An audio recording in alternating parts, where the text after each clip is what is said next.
Selamat pagi adik-adik semua. Bagaimana kabarnya? Baik. Nah, sebelumnya kan kemarin hari Senin Bapak sudah memasuki kelas ini, melakukan observasi awal dan mengidentifikasi kelas ini apakah ada yang memiliki inteligensi rendah atau memiliki tingkat inteligensi yang kurang.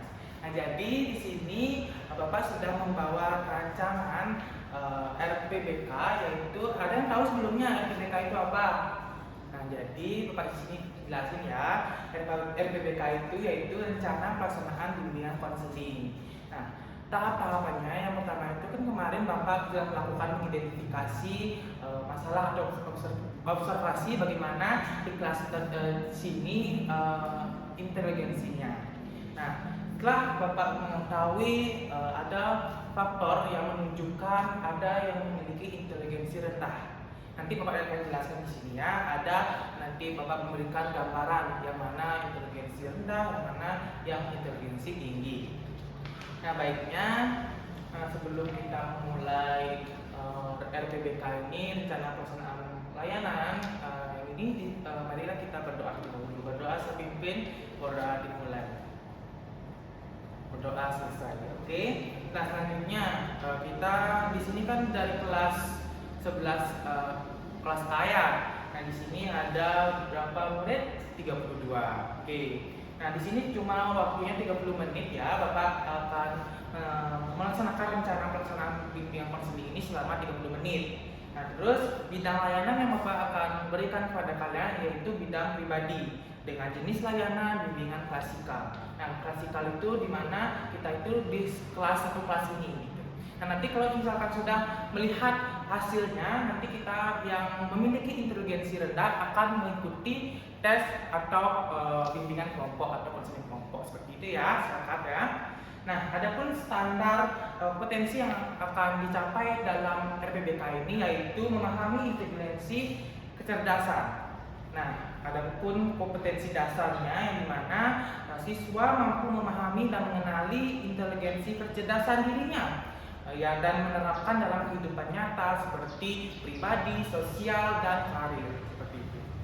Nah, adapun indikator yang termuat dari RPBK ini yang pertama yaitu siswa dapat memahami pengertian inteligensi serta indikator inteligensi tersebut. Nah, yang pertama kemampuan untuk berpikir secara terarah, yang kedua kemampuan untuk berpikir rasional, dan yang ketiga kemampuan menghadapi lingkungan efektif.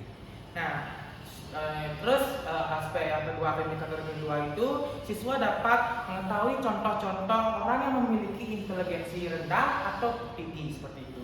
Dan yang terakhir aspek atau indikatornya itu siswa dapat menerapkan masing-masing indikator inteligensi itu di kehidupan nyata atau di bidang pribadi, sosial ataupun karir seperti itu. Nah, seterusnya tujuannya itu sama, yang dimana ini dapat memahami atau memberikan kalian pengertian apa itu inteligensi. Terus kalian dapat memahami contoh-contoh orang yang kecerdasan inteligensi rendah dan tinggi. Dan juga kalian juga tujuannya itu dapat menerapkan kecerdasan inteligensi itu di bidang karir, bidang pribadi, dan bidang sosial. Nah, selanjutnya mungkin materi yang Bapak jelaskan sedikit saja supaya mengefisienkan waktu. Nah, jadi pengertian inteligensi. Ada yang tahu apa itu inteligensi atau kecerdasan? Belum ada yang tahu ya? Oke, jadi inteligensi kecerdasan merupakan kemampuan yang bertindak secara terarah atau berpikir secara rasional dan menghadapi lingkungan secara efektif sebagaimana yang dikatakan oleh David Winsper, di mana definisi itu dibagi menjadi tiga definisi yang mengandung tiga indikator, di mana satu kemampuan untuk bertindak secara terarah, yang kedua kemampuan untuk berpikir secara rasional, yang terakhir kemampuan menghadapi lingkungan yang efektif. Nah, dari hal tersebut baru bisa kita menentukan bahwa orang yang memiliki kecerdasan intelektual atau inteligensi tinggi itu bagaimana dan yang rendah. Nah, bisa kalian lihat di contoh ini, orang-orang memiliki inteligensi kecerdasan tinggi. Nah, di sini ada Profesor Dr. Ketut Darsana MPD Kons, yang dimana seorang guru di Universitas Pendidikan Ganesha yang memiliki kecerdasan tinggi. Dan juga ada presiden ketiga kita, Habibie, yang dimana dia memiliki inteligensi yang sangat tinggi, yang dimana beliau dikenal sebagai Bapak Teknologi Indonesia. Dan juga Prof. Dr.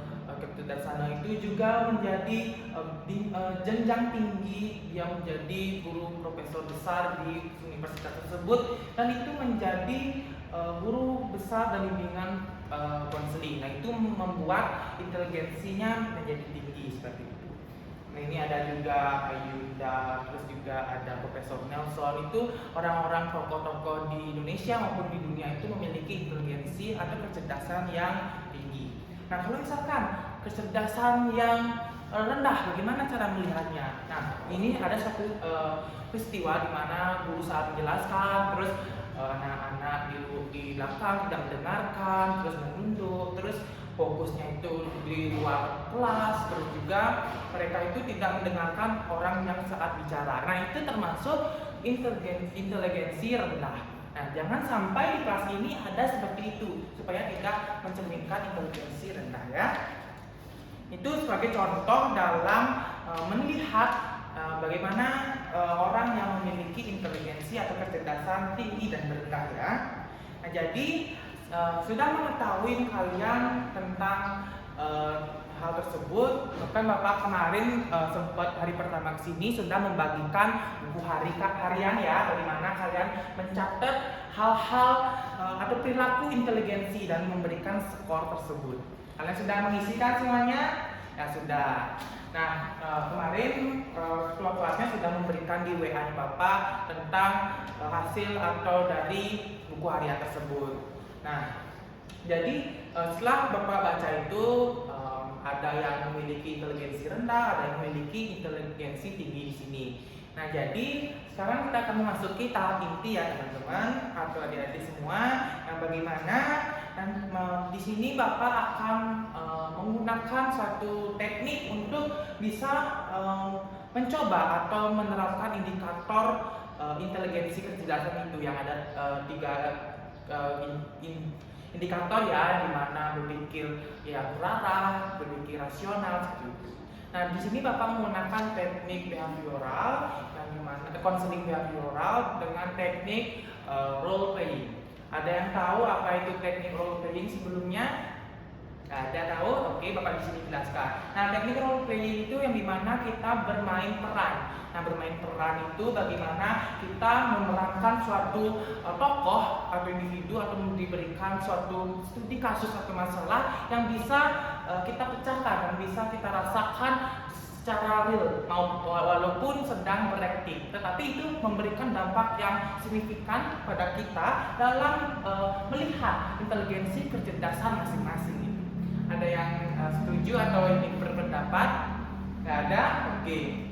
Nah, di sini Bapak akan jelaskan terlebih dahulu tahap-tahap dalam melakukan proses teknik konseling behavioral, teknik role playing, di mana nanti Bapak akan bagi setiap kelompok dan memberikan perannya masing-masing, dan Bapak akan memberikan kasus atau sebuah dialog atau skenario yang bikin atau yang membuat kalian membuat suatu kondisi untuk mengetahui inteligensi kecerdasan tersebut.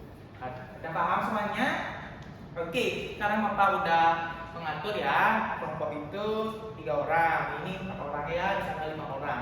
Nah, udah semua dapat kelompoknya. Sekarang kita masuk ke tekniknya. Nah, Bapak sudah bagikan skenario-skenarionya ya. Silahkan dulu kalian bermain peran. Oke.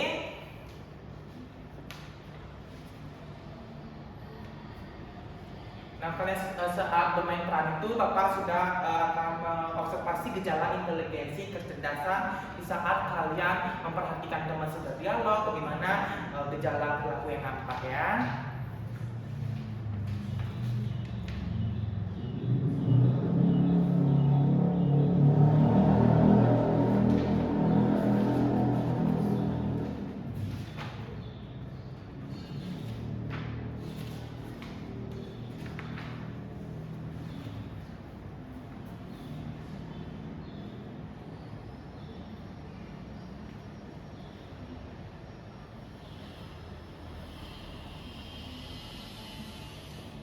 Oke, sudah selesai semuanya.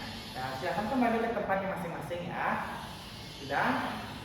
Dan juga Bapak lupa tadi jelaskan bahwa di konseling kali ini ada memuat asas-asas dunia konseling, yang dimana ada asas kerahasiaan, asas kesukaraan, dan asas kebersamaan, dan juga itu asas-asas yang ada di dunia konseling. Jangan takut ya teman-teman melakukan sesi konseling ini, karena di sini sudah memuat tentang asas-asasnya. Nah, jadi ada yang ingin ditanyakan sebelum memasuki hasil yang Bapak sudah rangkum dan juga Bapak lihat dari observasi dan juga pengisian buku harian dan kuesioner kalian. Oke? Kemarin hari pertama kan sudah menyebarkan kuesioner tentang inteligensi ya. Oke. Dan di situ nanti Bapak sudah membuat suatu grafik, yang dimana ada grafik harian, grafik mingguan, dan grafik bulanan. Nah, nanti ini baru grafik harian. Nah, nanti kita akan coba ke 1 bulan supaya kita lihat di grafik per bulannya apakah meningkat atau tidak, seperti itu ya. Nah, oke, selanjutnya Bapak akan bacakan dulu hasil tes inteligensi atau RPBK yang Bapak jalankan hari ini. Nah, dimana setelah diberikan bimbingan klasikal pada kalian kepada 37 orang siswa di kelas A ini, dan diukur dengan satu kuesioner inteligensi kecerdasan. Nah, jadi ditemukan 10 memiliki inteligensi kecerdasan sangat tinggi. Nanti Bapak rahasiakan mesti namanya, nanti Bapak akan bilang siapa yang mengikuti itu secara pribadi, supaya tidak ada yang tahu ini orangnya inteligensi rendah, jangan diajak dan supaya tidak seperti itu ya. Nah, terus 13 orang memiliki inteligensi kecerdasan tinggi, dan sisanya sebanyak 14 orang berada pada kategori sedang dan rendah.